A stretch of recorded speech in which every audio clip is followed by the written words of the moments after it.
noches. Ahí se va conectando la gente. Ahí vamos.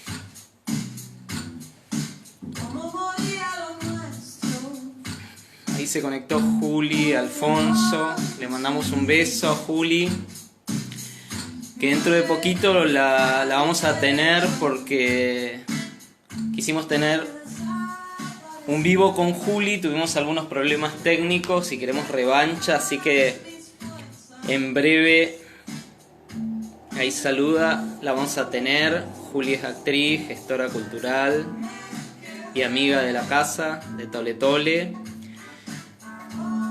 Estamos iniciando una nueva charla, una conversación. Ahí se conectó ya Alan Robinson, que es la persona con la que vamos a hablar hoy.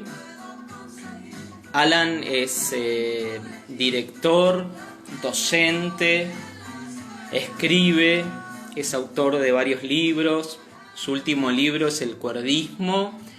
Yo tuve la posibilidad de leer Actuar como loco, que lo tengo acá, que lo recomendé en las historias de Instagram hace poco cuando recomendé 100 libros que tengo en mi biblioteca. El libro me pareció excelente. Ahí en este libro Alan narra un poco su experiencia personal a partir de vivir un encierro, que ahora igual vamos a hablar con él, no quiero adelantar mucho, lo va a contar en primera persona, dónde, cuándo y cómo sucedió esto, si tiene ganas de contarnos. También vamos a hablar un poco sobre qué le pasa a él con esta pandemia, con esta situación inusual, atípica, qué le pasa a él como persona, como creador, y bueno, nos vamos a sacar las ganas de preguntarle cosas vinculadas a la diversidad mental, tratar de encarar esta charla teniendo una perspectiva neurodiversa, ser amplios para poder entender su búsqueda estética, poética, ética también, porque hay un posicionamiento también político con respecto a sus prácticas teatrales, así que vayan ahí agarrando una hoja y un lápiz, que antiguo, no sé, la nota del celular, para si tienen alguna pregunta hacerla. Además, Alan es uno de los ganadores de la 5ª edición de Tole Tole Coproduce, como lo comentamos en vivos anteriores. Nosotros hace un tiempo lanzamos con Espacio Tole Tole una convocatoria abierta mediante la cual seleccionamos proyectos que coproducimos y bueno, Alan es uno de los ganadores de esta última convocatoria. Ahí ya lo tenemos. A ver, está pidiendo para entrar, le vamos a dar el OK. Si ya nos conectamos con Alan. Ya pasamos los 50 días de cuarentena, pico de contagios hoy. Amigo! ¿Cómo Amigo, va? ¿cómo te va, ¡Ay, querido? qué copa de vino! Ahora le voy a pedir a mi secretario personal que me traiga una copa de vino. Bueno, hay algunos ahí amigos que se van conectando, Alan. Quiero mandarle un saludo a Daniela y a Fernando, que son los dueños de la marca Macalu, pasa el chivo. La camperita que tengo puesta es de Macalu, es muy linda, hacen cuentos. Así que bueno, es una forma también de colaborar con la reactivación de la industria local, ¿no? Con la industria nacional vinculada a la pilcha, ¿no? En este momento. Bueno, Alan, vamos a la charla. Lo primero, ¿cómo estás? ¿Cómo te encontrás en este momento? Ay, Con gracias. mucha ganas de que te dejen cortar el pelo, querido amigo. Con ganas de ir a la peluquería. Ni Con bien ganas. permitan que se abra la peluquería, voy a ser el primero que esté disparado en la peluquería. ¿Qué sé yo? ¿Cómo estoy? Bueno, nada, haciendo lo que se puede, qué sé yo, cumpliendo con las normas que hay que cumplir, que bueno, que es lo que toca pasar, y bueno, y transitando la depresión, la manía, la euforia, la paranoia, la alegría, extrañar, abrazarme con mucha gente, extraño horrores los elencos, extraño horrores a Esteban Parola, actor de Doménico Enjuiciado, extraño horrores a Leti Torres, Martín Dodera, Maxi Sarramone, de Día de Memoria por volverla a ver, y extraño horrores a Claudio Nachman, Victoria Páez y Esteban Parola también, que son el elenco de Parradicini, que estaba temporada antes del decreto de necesidad y urgencia, y bueno, y toca postergar, y toca esperar, y toca tener paciencia, y nada, y creo que de alguna manera son tiempos como de introspección, para tener paciencia, para ver, para no tomar decisiones apresuradas tampoco. Así que bueno, y con la copa de vino, compañero, Te saludos. va. Salud. Bueno, fui siguiendo en redes todas las instancias vinculadas también con tus estados de ánimo. Yo lo que fui sintiendo es que paralelo a tu diario, que sé que escribís, utilizaste también un poco, en este caso Twitter, que es la red donde más te veo, como catalizador para ir exorcizando, drenando todo lo que te pasa. Era también, ¿no? Como un depositario de un montón de estados de ánimo. Y era como muy interesante verlo, porque ahí expresás tus enojos, contra la pandemia, bueno, un montón de tipos de enojos, no solamente contra la pandemia. No sé si se te ocurre contar algo de eso, si tenés ganas, en tanto testimonio, en tanto diario, hay algo de eso que se me representó como una dramaturgia de lo Mm. digital. Qué lindo, bueno, qué lindo. Norman Brisky cada tanto plantea algo como crear desde el odio.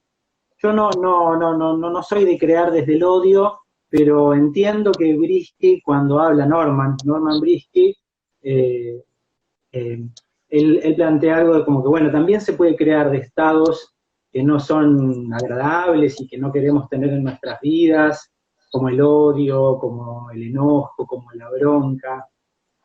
Son dos cosas distintas. Una es el diario que voy publicando desde mi página web, que lo titulé Diario de una pandemia, que me tomo mi tiempo para escribirlo todos los días, a la tardecita, en la terraza de casa, cuando está cayendo el sol, en ese momento del día tan lindo, ¿no? Lo que la gente de cine llama la hora mágica. En la hora mágica yo leo Push, leo el tomo 1 de las obras completas de Rodolfo Push, y escribo mi diario. Y después voy pasándole a la compu, y los fines de semana hago una entrega por partes de mi diario de una pandemia. Que ahí, bueno, ahí me tomo más tiempo. Y después en Twitter, qué sé yo, me parece que este contexto nos da la oportunidad de pensar a Twitter no como un medio de comunicación, sino como una especie de hoja en vivo que publica lo que escribís. Digo, si bien es cierto que la gran mayoría de la gente se toma Twitter en serio, ¿no? Como un medio de comunicación y como un medio de información. En el contexto de la infodemia, me parece que, bueno, para mí se resignificó, para mí se terminó. Yo Twitter lo venía pensando hace rato como un espacio más de performance, como una especie de papiro que le pones el scroll. Twitter es como un papiro que lo scrolleás y lo vas haciendo andar, y ahí podés como escribir, pero una escritura más performática, no una escritura eh, con criterio de verdad, ¿no? De, bueno, esto es verdad. Lo que me resulta lo que me resulta curioso en Twitter es, bueno, la, cómo se lo toma como, bueno, esto es verdad, ¿no? Sí, es Sí, verdad, digo. sí. Hay algo que se me ocurre con respecto a eso, Alan, y estoy pensando en experiencias escénicas, y estoy hablando de teatralidad específicamente por fuera de las salas, ¿no? Ahora que no podemos volver, y pienso qué cosas se juegan de la actuación y de la sobreactuación en las redes sociales con respecto a lo que estamos pasando, lo que estamos viviendo, ¿no? Digo, ¿a vos qué te pasa con esto de no poder volver a las salas y justamente esta idea de encontrar teatralidad en otros lugares? ¿Dónde encontrás vos teatralidad además de las salas? ¿En qué otros lugares, Bueno, en qué otros vínculos, en qué otros dispositivos? en la calle, básicamente. El único, quizás el único lugar donde no haya teatralidad sea acá en mi casa, pero bueno, ahora sí porque aparece el vivo de Instagram y aparece la teatralidad de nuevo. Eh, Acovino, Alejandro Acovino, que falleció, el dramaturgo, decía algo que casualmente también lo decía Jorge Bonino, el actor argentino. Jorge Bonino es un actor de la década del 60, 70, 80. A Covino más lo conocemos porque es más contemporáneo a nuestra generación. Hoy tendría 50 años Alejandro. Pero ellos decían como que o todo es teatro o nada es teatro, ¿no? En función a la teoría de los roles, ¿no? Como que siempre estamos interpretando. Pero el barbijo, ¿no? El barbijo como máscara, eh, y como, viste que enseguida aparece el impulso de ponerle onda a los barbijos, colores, cositas, como, el barbijo como máscara, ¿no? El barbijo como una manifestación estética. Para mí teatralidad hay en todos lados, pero bueno, no lo digo yo, también lo dice otra gente. Richard Schechner, cuando estudia la performance, él dice que todo se puede estudiar como performance, y yo un poco coincido bastante con eso, como que quizás las sociedades contemporáneas son muy teatrales y las redes sociales más todavía, ¿no? Como que medimos todo lo que mostramos en redes sociales, en función también, la medición también es en función de la cantidad de me gustas, ¿no? Esta cosa que tienen las redes sociales de gustar compulsivamente, ¿no? A las demás personas, que te dan la posibilidad de cuantificar cuán agradable sos, cuán lindo, bello, cuán querible sos, ¿no? Como esto en el cuerdismo, vos hablabas del libro del cuerdismo, yo esto lo analicé en el cuerdismo, como las redes sociales tienen esta trampita, ¿no? Que es una trampa al ego, es una trampa al narcisismo, que te hace como creer bueno, que si publicas una foto linda, le gusta a mucha gente, y se genera, por ahí hay gente que ni conoces, eh, generan como una especie de, no sé si ilusión o alienación, pero bueno, en la vida cotidiana, la teatralidad para mí está en la vida cotidiana. Mm.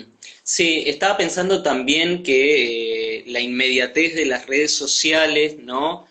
Que se vuelven por momento un poco compulsivas. Estoy tratando de analizarlas no en términos morales, sino como fenómeno.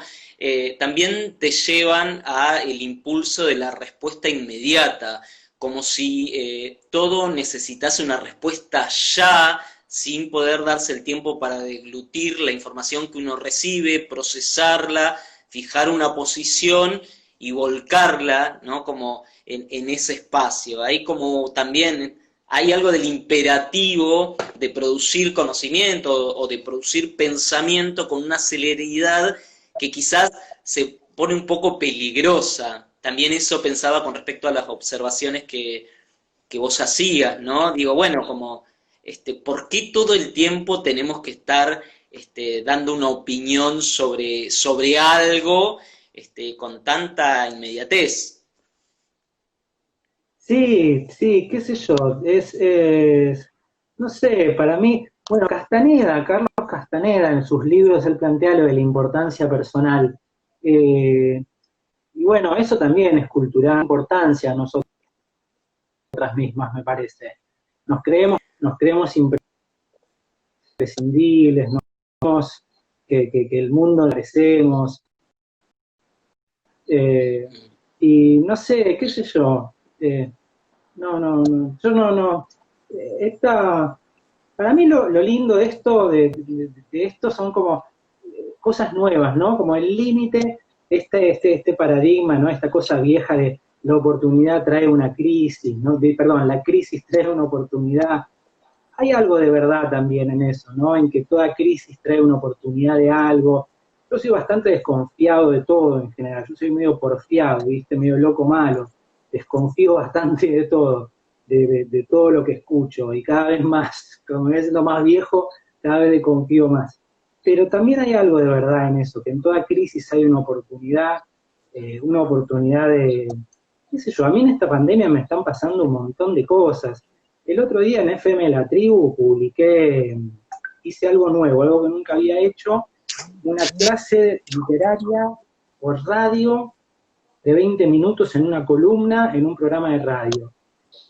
Y la columna la escuchó mucha gente, tanta gente que después de la semana de la columna me siguieron enviando poemas, porque la clase era una clase abierta por radio, una locura, algo que nunca había hecho, y la gente me seguía mandando poemas porque había tomado la clase, porque la clase la habían subido en formato de podcast, y para mí eso es muy valioso, para mí fue algo muy lindo que pasara eso. Y eso pasó por este encierro compulsivo en el que todos estamos, y fue algo que yo nunca había hecho en FM La Tribu, donde tengo una columna hace como 4 años ya. Nada, me parece que como que no me gusta del todo esta cosa de toda crisis trae una oportunidad, porque las crisis son un bajón, la verdad, son un bajón las crisis. Cuando tenés un elenco y de pronto el elenco entra en crisis, eh, y sí, es una cagada, no es lindo, pero es necesario. Creo que esas cosas son parte de la vida, como el sufrimiento, ¿viste? Como la gente que puede vivir sin sufrir, y no, a veces toca sufrir, y bueno, y hay que bancársela, eh, con dignidad, ¿no? Eso, como me parece que en este tiempo todo lo que hago apunta a mantener mi propia dignidad, ¿no? Como mantener mi dignidad, ¿no? A no permitir que nada me indigne, ni Twitter, ni esto, ni lo otro, ni la precariedad del trabajo, ni de pronto no tener ingresos económicos. Eh, Creo o por lo menos mis estrategias fueron la paciencia, la dignidad, no tomar decisiones apresuradas, ¿no? Como no dejarme llevar por, eh, por la lucha contra la psicosis, creo que fue eso un poco, ¿no? En la primera conferencia el presidente dice que hay que luchar contra el enemigo invisible y contra la psicosis. Y yo ahí dudé también bastante, de che, hay que luchar contra un enemigo invisible, contra una psicosis. Ahí me sonaban cosas como medio sospechosas, y nada, bueno, toca esto, no es la primera vez que yo atravieso un encierro, yo ya atravesé varios encierros, pero me parece que la dignidad es como algo, la dignidad y la paciencia también, a mí me pegó por el lado de la paciencia, me pegó como medio zen, ¿viste? Como medio, bueno, va a ser un bajón desde el primer día, ¿eh? El primer día antes, el último día antes del DNU, del decreto, yo vivo en Parque Chacabuco, en Flores. Me fui a tomar un helado al Parque Chacabuco, y último, como el condenado a muerte que se fuma el cigarrillo, me fui a tomar un helado de chocolate y dulce de leche, nada, y era otoño, miré el cielo, disfruté las estrellas, y después, bueno, arrancó la cuarentena. Sí, Así que estaba así pensando, estamos. sí, estaba pensando también en esto que decías de, bueno, cómo, sí, digo, la emocionalidad, la psiquis, pero también el cuerpo se acomodan a esta situación casi de una manera intuitiva, ¿no? Hay algo de eso que se me juega en lo que decís.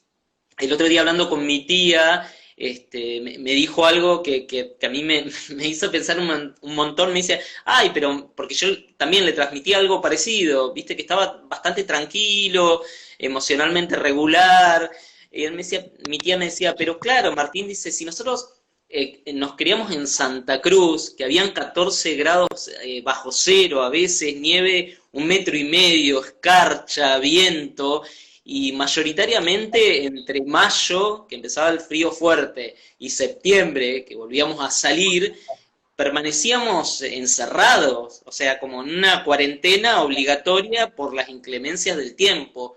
Entonces yo no me había percatado de ese detalle y dije, ah, claro, de alguna manera hay algo de la memoria de mi cuerpo que intuitivamente se está acomodando a esta experiencia, y que me parecía como interesante eso, y esto lo traigo porque nombraste vos, dijiste, no es la primera, dos cosas. Una, quiero decirte que me encanta el término infodemia, me parece hermoso, la infodemia, después quiero volver ahí, pero la otra es que no es la primera vez que estás en contextos de encierro. Bueno, vuelvo a repetir, leí Actuar como loco, ahí un poco empiezo como a interesarme por toda tu historia personal, después tenemos la posibilidad de conocernos. Si querés relatar brevemente por qué haces alusión a eso, cuál es tu experiencia y qué hiciste con esa experiencia, cómo la volviste un hecho después político, estético, ético.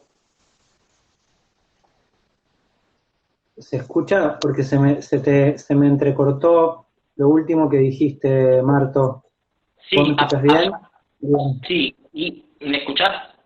Te preguntaba, a partir Sí. de tu experiencia con el encierro, si querés contar cómo transformaste ese encierro en una experiencia política, artística, ética, estética, cómo fue ese traslado a tu obra. Está bien. Está bueno. Saludo a todos los amigos y amigas que se están conectando al vivo, porque me aparecen los mensajes de todos los amigos y amigas de Tole Tole y tuyos, Martín y míos, y les Bien, mando mucho cariño, porque me pongo nervioso si no les respondo. Entonces, perfecto. para que no me ponga nervioso, les respondo. Se los escucha perfecto, chicos, dice Maxi, gracias.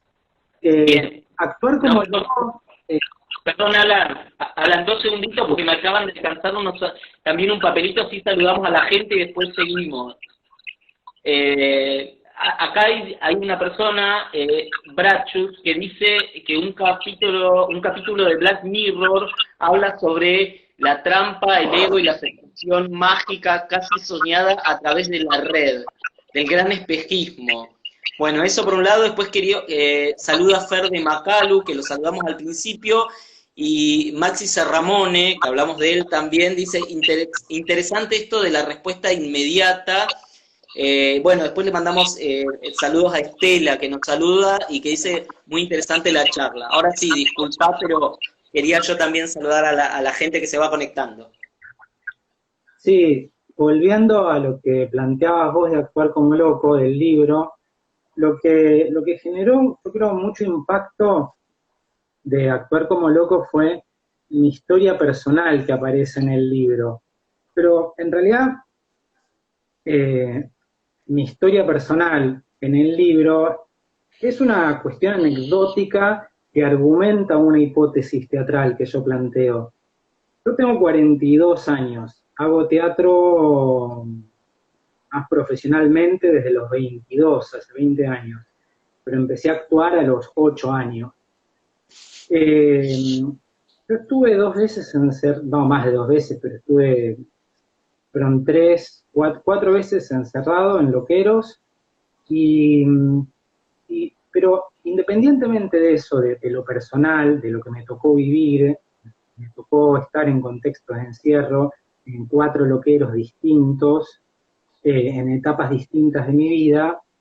Eso apareció en Actuar como loco, no porque yo necesitara tener eso en el libro, sino porque eso era un argumento de algo que yo planteo y que yo venía buscando como escritor, como autor, como ensayista, como artista. Yo venía buscando, antes de Actuar como loco, antes del año 2013, yo venía buscando la manera de dejar por escrito la forma que yo tenía de trabajar. ¿Por qué? Porque yo me enfrentaba con algunos problemas en mi forma de trabajar, en mi forma de escribir, en mi forma de dirigir, incluso en mi forma de enseñar, que eran problemas concretos del trabajo, ¿no? Con ciertos temores, ciertos prejuicios personales. que era básicamente mis temores, ¿no? Entonces, como que posibilidades artísticas eran como más chiquititas. ¿Por qué? Porque yo le tenía miedo a mi propia locura. Entonces, en Actuar como loco apareció mi historia personal en relación a mi propia locura como un argumento, no como una cuestión de exponer autobiográficamente en primera persona o porque yo necesitara hacer catarsis. No, lo que yo necesitaba en Actuar como loco y sigo necesitando es, es dejar por escrito una estética de la locura, una ética de la locura y una poética de la locura. No llegué a Actuar como loco porque es un primer libro, después vino otro libro más, pero ahora estoy con el proyecto Poética de la Locura, que va a ser un libro. El año pasado se ganó un premio del Instituto Nacional del Teatro, la versión breve de la poética que estoy escribiendo, que es de 40 páginas. Pero La Poética de la Locura es un libro que va a ser más grande. Yo creo que un poco eso es un propósito que yo tengo hace muchos años. ¿Por qué? Porque cuando yo empecé a estudiar, yo escuchaba que Grotowski, que toda la gente repetían como loros que lo que había escrito Artaud en el Teatro y su doble no se podía hacer. Y yo había leído el Teatro y su doble, conocía la historia de Artaud. Y todo lo que decía me parecía sospechoso, dudaba, decía, pero ¿cómo puede ser que esto no se pueda hacer? Y es tan claro lo que dice en el libro El Teatro y su doble, y yo lo veo tan cotidianamente cuando dirijo elencos. ¿Cómo puede ser? Entonces ahí me di cuenta que había algunos problemas culturales para poder hablar de esos problemas teatrales, de esos problemas artísticos. Y esos problemas culturales no era solo mi miedo a mi propia locura, sino el miedo que todos los artistas, todas las personas, tenemos en mayor o menor medida a nuestras propias locuras, a nuestros propios delirios, a nuestras propias alucinaciones, a nuestras propias visiones y a nuestras propias voces. Pero si te pones a pensar como más en criollo, más en criollo en concreto, y vos sos dramaturgo, ¿qué haces? Escribís las voces que escuchás de distintos personajes. O sea, no podés ser dramaturgo o dramaturga por fuera de la esquizofrenia. Es imposible. O sea, está bien que la gente se quiera convencer que no escucha voces, pero para escribir lo que dice una persona que es un desconocido, tú en algún momento de tu proceso creador tuviste que haber escuchado una voz. Por más que vengan a decir que la hoja en blanco, que la imaginación, que el signo, que el personaje, que piripipí, que para papá, en definitiva todos sabemos que no es todo tan lineal, no es todo tan sencillo, y que nos habitan no solo voces, nos habitan discursos, nos habitan contradicciones, nos habitan emociones, que cambian todo el tiempo. Entonces, en Actuar como loco fue mi primer intento de poner en un ensayo algunas experiencias que yo tuve en el arte y que las relaciono directamente con la locura. Bueno, lo que sucedió para mí estuvo bueno porque yo lo empecé a vender en bicicleta y se armó automáticamente un boca en boca, un poco porque lo vendía en bicicleta y otro poco porque en el libro aparecía un testimonio personal. Pero insisto, Martín, yo no lo escribí como testimonio personal porque necesitara dar un testimonio. Después sí, yo empecé a vincularme con la política, con el activismo neurodiverso, pero eso vino después, porque el primer impulso fue más ingenuo, fue más inocente, ¿viste? Yo a veces hago el chiste que si hubiese sabido que Actuar como loco se iba a vender tanto y se iba a leer tanto, lo escribía a los 25 y no a los 30, a los 35, a los 33 creo que lo escribí. Mm. Y te hago una consulta pensando, ¿no? En cómo vos fuiste también incorporando estas voces de las cuales haces mención a tu dramaturgia. A vos en particular, ¿qué te parece que se necesita para que bajemos la barrera del miedo y de la ignorancia y para que el teatro se empiece a pensar con una perspectiva neurodiversa, que la diversidad mental forme parte de las agendas temáticas de la dramaturgia contemporánea. Yo tengo una sensación, es una apreciación que cuando aparece la palabra loco, inmediatamente se obtura el nivel de discusión, justamente por desconocimiento, y hay como un desplazamiento hacia otro lugar y se tiende como a reducir la posibilidad de discusión, ¿no? Hay como una doble cosa. Por un lado interesa y genera tensión, digo, como expectativa, pero por otro lado también, bueno, ¿viste? Es como un tema complejo. ¿Qué te parece a vos que hace falta como para que se empiecen a valorar estas perspectivas en las artes escénicas contemporáneas? Sobre todo conciencia crítica, discusión y dejar de adorar vacas sagradas. O sea, dejar de repetir como loros las pavadas que dijo, que escribió Grotowski sobre Artaud, porque son pavadas, o sea, son discursos como cosas de mucha ignorancia. Pero también entiendo, porque hay dos grandes miedos en la humanidad, morirse y volverse loco. O sea, no, son los dos miedos que más marketing tienen, el miedo a la muerte y el miedo a volverse loco. Entonces, en ese sentido me parece que, qué sé yo, para no tener tanto miedo a la muerte, vamos a la iglesia o a la sinagoga o al templo o a la madre tierra y oramos y rezamos. Pero para volvernos locos, ¿qué hacemos? Vamos con el psicólogo. Para no tener miedo a volvernos locos, bueno, vamos al psicólogo. Pero no alcanza, evidentemente, porque parecería ser que no alcanza. O para no volvernos locos tenemos miedo a volvernos locos, entonces nos medicamos con drogas psiquiátricas. Pero evidentemente parecería ser que no alcanza eso. Sí, acá Daniel Gaguine, que está conectado, y le mando un abrazo grande, dice, hay mucho miedo a vivir.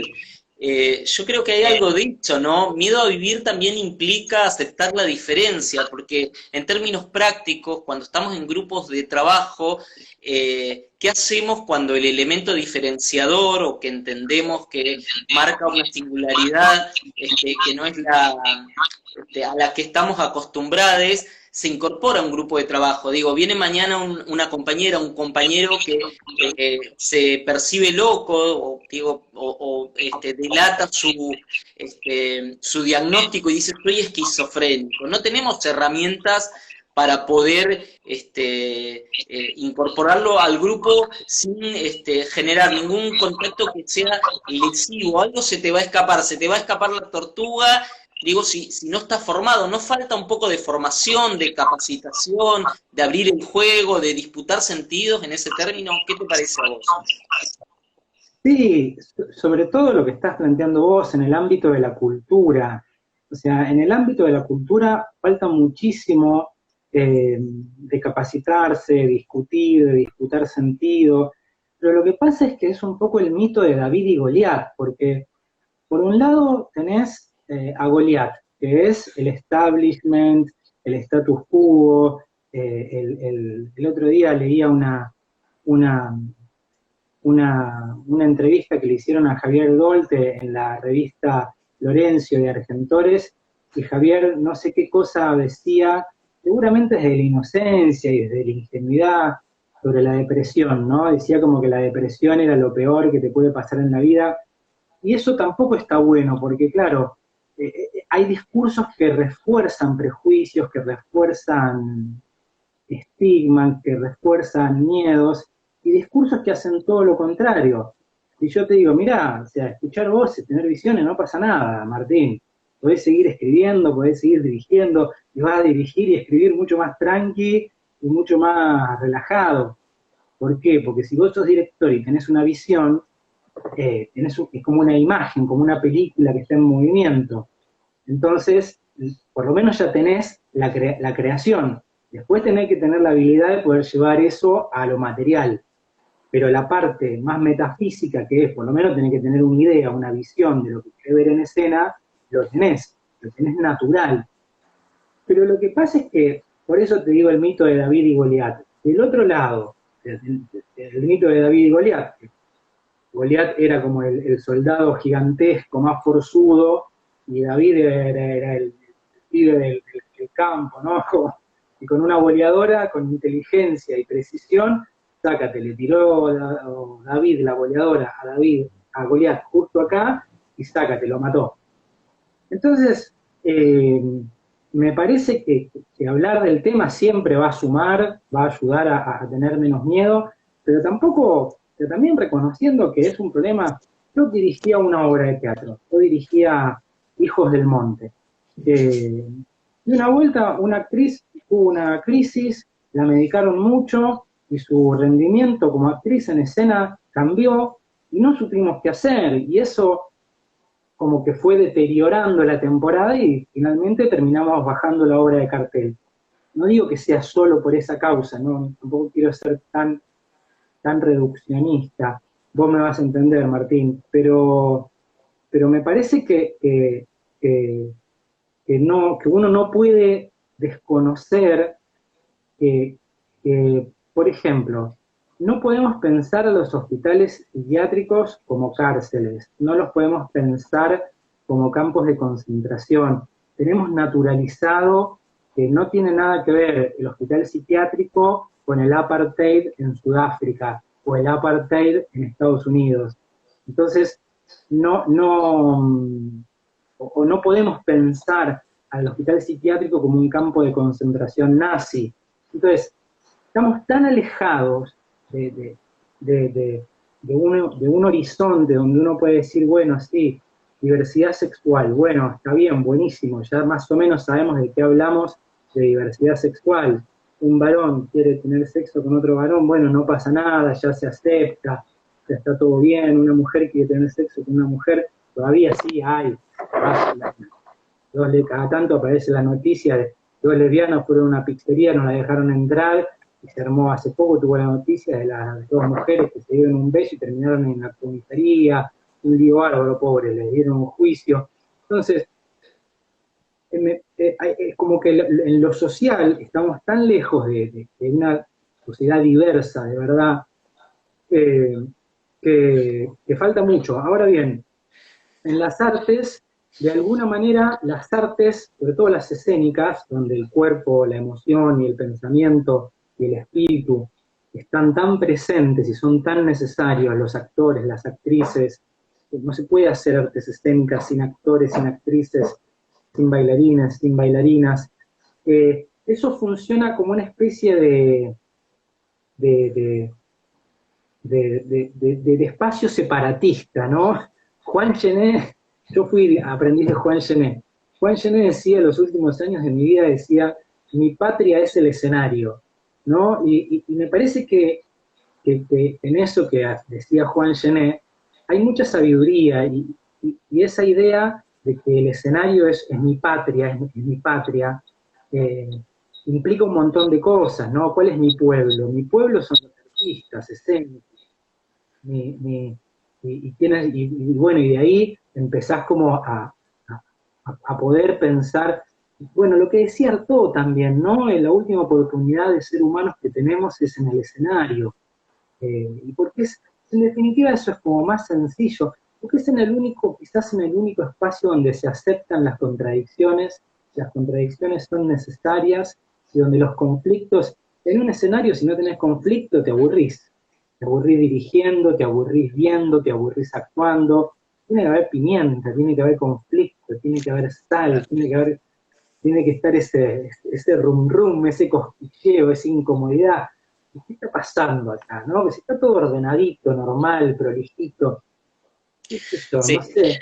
Sí, no, y eso se pensaba que eso obviamente solamente ocurre en el encuentro, ¿no? Por eso es tan importante la construcción colectiva para mirar estos temas que estamos empezando a desandarlos, digo, ¿no? Vos hablabas de la diversidad sexual y de género específicamente como ejemplo, hemos realizado un camino muy importante, con logros notorios, avalados inclusive por el aparato estatal, pero hay muchas cosas que se juegan en el día a día, en el cotidiano, y no solamente está la diversidad sexual y de género, sino, bueno, la diversidad mental en este caso, la diversidad corporal o la diversidad funcional. Son todas discusiones que hay que darse pensar desde qué cuerpos queremos en el escenario, cuerpos que por ahí no sean solamente los hegemónicos, para pensar en términos de diversidad, pero también qué temáticas a partir de eso pueden surgir, y ahí un poco linkeo con Artón Buenos Aires, que es la obra que quedó seleccionada para Tole Tole, coproduce 5, ¿y qué pensás que va a ocurrir cuando vuelvas al espacio, al montaje? Esto es hipotético, pero digo, con todo lo que te está pasando, con tu proceso personal, ¿qué de todo esto, de esta vivencia, te parece que vas a trasladar al trabajo? Eso, ¿no? Que si hay alguna idea para señalar sobre esta cuestión. Sí, está bueno. Eh, Al principio, cuando Artón Buenos Aires ganó el concurso, o sea, yo me enteré la noticia en plena cuarentena. Y yo ya había como soltado eso, ya no estaba la expectativa de ganar ese concurso. Que dicho sea de paso, me parece que es un concurso que está bueno, porque no conozco otros concursos de coproducción, ¿no? Que convoquen a teatristas, teatreros, teatreras, artistas de las artes escénicas a coproducir. Por lo general son todos concursos de competir, ganar plata, eh, quedar seleccionado para un libro, eh, o los concursos oficiales, ¿no? De entrar en el circuito oficial o en el comercial. Pero uno de coproducción, de pensar, bueno, la coproducción, eso me parece interesante y no conozco otros concursos de ese estilo. Entonces cuando me enteré, nada, cuando me enteré me puse muy contento, no tanto por haber sido elegido, ¿no? El texto y el proyecto, sino porque era una muy buena noticia en un momento donde necesitaba una buena noticia. O sea, cuando Tole Tole en Buenos Aires, a mí lo que me puso más contento fue la posibilidad de proyectar. O sea, la posibilidad de decir, bueno, esto se va a estrenar, no sé, en el 2030, en el 2040. Porque Pedro Can, viste, el infectólogo, dice que la cuarentena no va a terminar nunca. Estaba el otro día atrás de Alberto Fernández. Él dice que no va a terminar nunca. Pero bueno, le decimos a Pedro Can que sí, que se va a estrenar. Que cuando se estrene Artón Buenos Aires, ahí termina la cuarentena seguramente. La psicológica. A no ser que todo el mundo hayamos vivido desde siempre en cuarentena, que esa sería otra teoría plausible de análisis. Claro. Que hayamos estado en cuarentena y nos estemos enterando. Y nos estamos enterando recién ahora. Porque me parece porque yo mandé un mail a Tole Tole agradeciendo mucho, porque uno como director, o yo como director, lo primero que me planteé fue la responsabilidad de mi rol ante las cooperativas que estaba dirigiendo. Yo estaba dirigiendo 3 cooperativas, ¿no? Parravicini, daría mi memoria por volverla a ver, y Domenico Enjuiciado.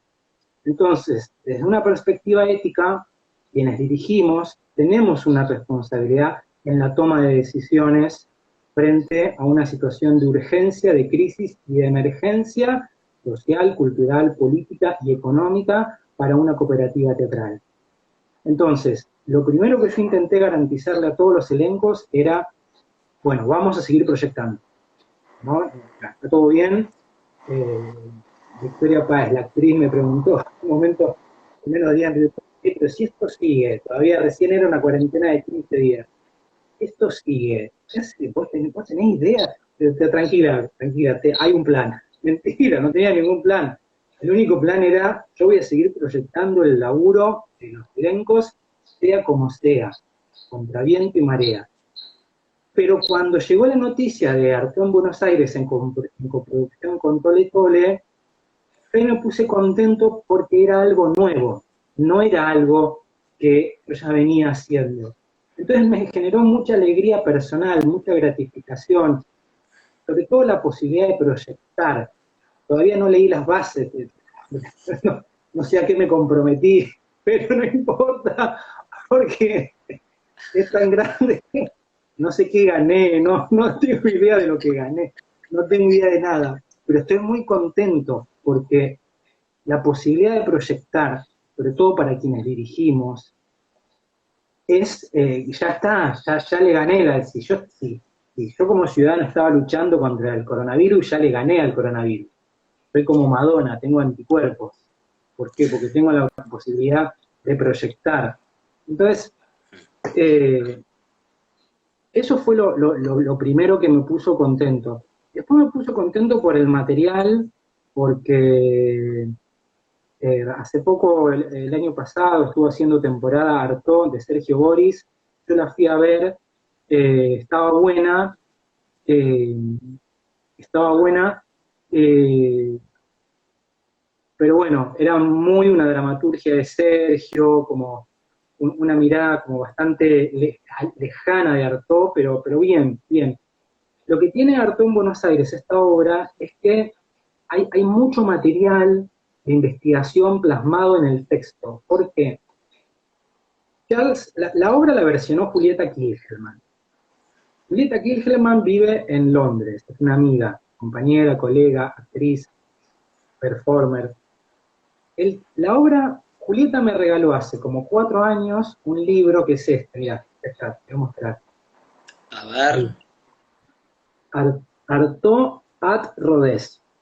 Está en inglés, ¿no? Artaud Sí. en Rodez. Sí. Me dice, lo encontré en Londres, en una librería, quedan 2 ejemplares, 2 nada más. Te mando uno y me lo mandó por encomienda. Y bueno, nos entusiasmamos los dos, esto hace 4 años te digo, ¿eh? Y estuvimos 2 años haciendo una versión. Ella iba traduciendo, iba versionando, y bueno, llegó una versión, Julie Kilgelman. Después el año pasado, Julie Kilgelman vino a Buenos Aires, porque cada tanto viene, hicimos un laboratorio con 4 actores que convocamos, Andrés Granier, Franco Daspi, Sergio, Diana Martínez, y, y bueno, y quedó ahí, y después yo la mandé al concurso. Y lo que tiene el texto es que el autor, Marowitz, hizo una investigación en la época en que, muy poquitos años después de que Artaud había fallecido. Entonces consiguió un montón de testimonios que están en el libro, entrevistas, a personajes muy cercanos a Artaud, como por ejemplo, actores que laburaron con Artaud, escritores que lo sacaron del loquero, familiares que también querían que salga del loquero, el psiquiatra de Artaud que no quería que salga del loquero y le daba electroshocks para que no salga del loquero. Y todos esos testimonios están como material de investigación en el libro. Y todo eso se plasma en la obra es una ficción. La anécdota de Artaud en Buenos Aires cuenta cómo Artaud, desde el loquero, quiere volver a un escenario y cómo los amigos lo sacan del loquero después de los electroshocks y todo, y vuelve a un escenario, y cómo se arma una especie de show alrededor de todo esto, que en ese show se juega, lo que vos decís, estas contradicciones que genera la locura, que por un lado genera tanta fascinación como tanto pánico como el COVID-19, ¿no? Que es como que genera tanta fascinación como pánico el COVID-19, que como los actores nos hace poner máscaras. Y estuvo buenísima, pero ya te digo, no tenía ninguna expectativa, todavía no tengo ninguna expectativa, no sé qué voy a hacer como director, no sé absolutamente nada, tengo que volver a leer las bases, tengo que releer el texto, tengo que volver a meterme en el material, pero estoy contento porque me preocupa un poco cómo volvemos a ensayar, porque me preocupa un poco el distanciamiento social y cómo los actores y las actrices van a atravesar la experiencia de volver a ensayar con el distanciamiento social presente en sus cuerpos, ¿no? Pensando en la diversidad corporal que va de la mano de la diversidad mental, esto es importante, ¿no? ¿Cómo vamos a hacer, cómo vamos a volver a ensayar, ¿no? Directores, directoras, ¿cómo vamos a volver a convocar a nuestros elencos, a los ensayos, ¿no? ¿Cómo los vamos a acompañar en ese proceso de acercamiento social. Creo que es el tema del momento, ¿no? Pasamos de imaginar hipotéticamente cómo sería volver, con un montón de ideas que giraban en torno a ese eje, a empezar a elaborar protocolos concretamente para volver a nuestras salas. Creo que ahí está puesto el acento. Esta semana que pasó en Salta se aprobó en esta provincia un protocolo para que artistas vuelvan a las salas. Ya está la resolución, así que va a ser gradual, pero van a volver a sus actividades, a sus espacios donde habitualmente realizaban sus actividades. Así que eso, bueno, me parece un avance y esperanzador. Veremos qué pasa acá en la ciudad, porque es grande. Algunas cosas, Daniel Gaguine preguntaba si estaba buena Artaud, la versión de Boris, yo también la vi. Ahí me parece que, bueno, el disparador es el universo de Artaud, pero se trata más que nada de una obra donde se lucen los procedimientos de actuación, ¿no? Hay algo ahí en el teatro de Boris que me interesa en ese sentido. Después, acá el negro Carrizo dice, los abogados y los teatreros no tienen razón de ser sin conflicto. Me pareció muy divertido. Ana Pepe, que vamos a estar charlando con él el viernes a las 22 horas. Ana Pepe y Milva Pentito son la próxima charla. Dice, es importantísimo hacer visible toda la diversidad, porque eso amplía imaginarios y nuevas miradas. Y Malala dice, muy interesante esta idea de que quizás vivimos en cuarentena toda la vida. Me estaba, Alan, porque se nos está acabando el tiempo, me encantaría preguntarte sobre tu relación con la dirección específicamente, con los actores, con el espacio, cuáles son tus temas de interés. No tenemos tanto tiempo, pero sí en los minutos que nos quedan, me gustaría, si tenés ganas, de dar tu mirada acerca de cómo te parece en esta desesperación, ¿no? Que ocurrió a partir de la pandemia. ¿Qué te parece a vos que está pasando a partir de visibilizar la precarización laboral de las y los trabajadores de la cultura, el estado de indefensión de gran parte del sector? ¿Qué te parece que va a pasar, ¿no? Si te parece que van a cambiar algunos estatutos, las formas que tenemos de autopercibirnos como laburantes, de las artes escénicas. ¿Qué lectura, qué mirada tenés sobre eso? ¿Qué está pasando? Es un emergente de toda esta situación, de esta crisis. Bueno, yo creo que las personas que ya veníamos haciendo artes escénicas, vivíamos en estado de crisis y estado de emergencia, más allá de la precarización laboral, independientemente de la precarización laboral. Eh, yo creo que en Buenos Aires, por lo menos en Buenos Aires, yo viajaba bastante haciendo giras, y no me animaría a hablar de la Argentina, aunque conozco bastante algunas realidades culturales de otras provincias. Viajé mucho por laburo también, laburando para la tele, conocí muchos rincones, sobre todo de la cultura musical y de la cultura teatral argentina. Pero conozco mucho Buenos Aires, ¿no? Porque veo mucho teatro. Me parece que el estado de crisis y emergencia para hacer teatro es necesario, o sea, como primera medida, por lo cual yo eso como que lo separaría de la situación de precariedad laboral, que por supuesto, yo no quiero que haya precariedad laboral ni para mí, ni para vos, Martín, ni para ningún teatrista, ni quiera hacer el teatro que quiera hacer, o sea, payaso, experimental, snob, popular, comunitario, de que nadie tenga que sufrir de la precarización laboral y que pueda vivir como tranquilamente. Pero sí creo que el estado de emergencia y de crisis es necesario. Creo que ahora se suma otro estado, que es el estado de urgencia para quienes hacemos teatro. Yo no tengo idea qué va a pasar. De hecho, la futurología es un tema que yo trabajé en mi último espectáculo, que no llegó a ser temporada por la pandemia, que se llama Parravicini. Parravicini era un artista que psicografías, que en las psicografías él supuestamente eran profecías sobre el futuro. Y es fascinante, porque ese es un tema como muy arcaico, ¿no? La necesidad de profetas. Necesitamos, vuelvo a Artaud, pero Trotsky lo descalifica Artaud por profeta, ¿no? La necesidad de conocer el futuro. Pero no lo digo críticamente, Martín, lo digo como algo casi, hasta te diría, tribal. O sea, toda tribu tiene un profeta, un brujo, alguien que ve los mensajes de los sueños, los locos, ¿no? Esos son las personas locas. Y esa información es una información importante. Yo no sé qué va a pasar, porque esto requeriría otro vivo más, ¿no? ¿Qué va a pasar?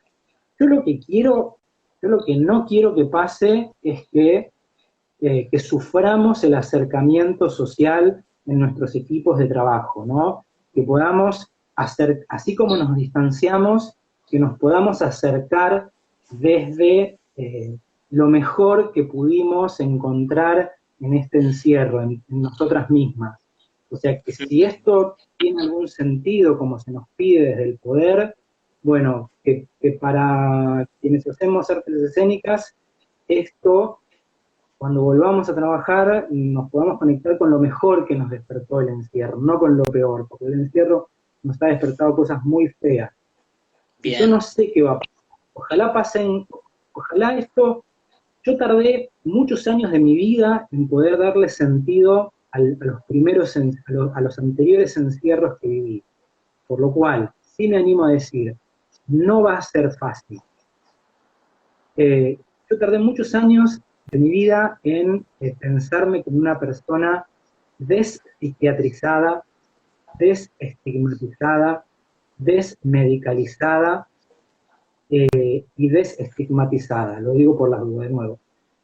Vamos a tener que descuarentenizarnos, descovidizarnos y despandemizarnos.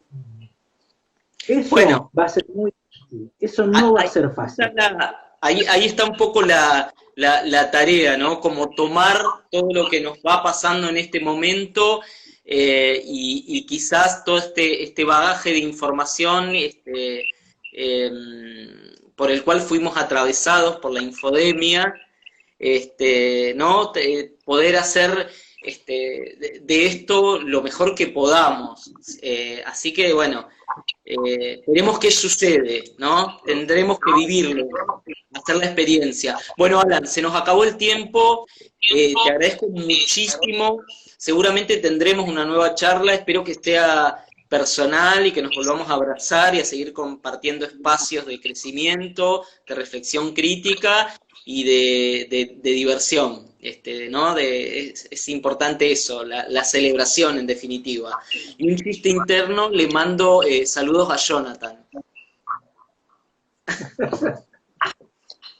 Bueno, te quiero, amigo, te agradezco mucho y agradezco mucho a la gente que se conectó y esto lo vamos a subir a el Facebook de Tole Tole para que la gente que no lo vio o la gente que quiera volver a verlo pueda acceder a esta charla que va a quedar ahí colgada. Así que bueno, te mando un beso grande y muchas gracias por tu tiempo. Nos vemos el viernes con la gente que se conecta. Gracias, Alan. Gracias. Queda colgado 24 horas acá igual, en el perfil de Instagram de Tole Tole. Gracias.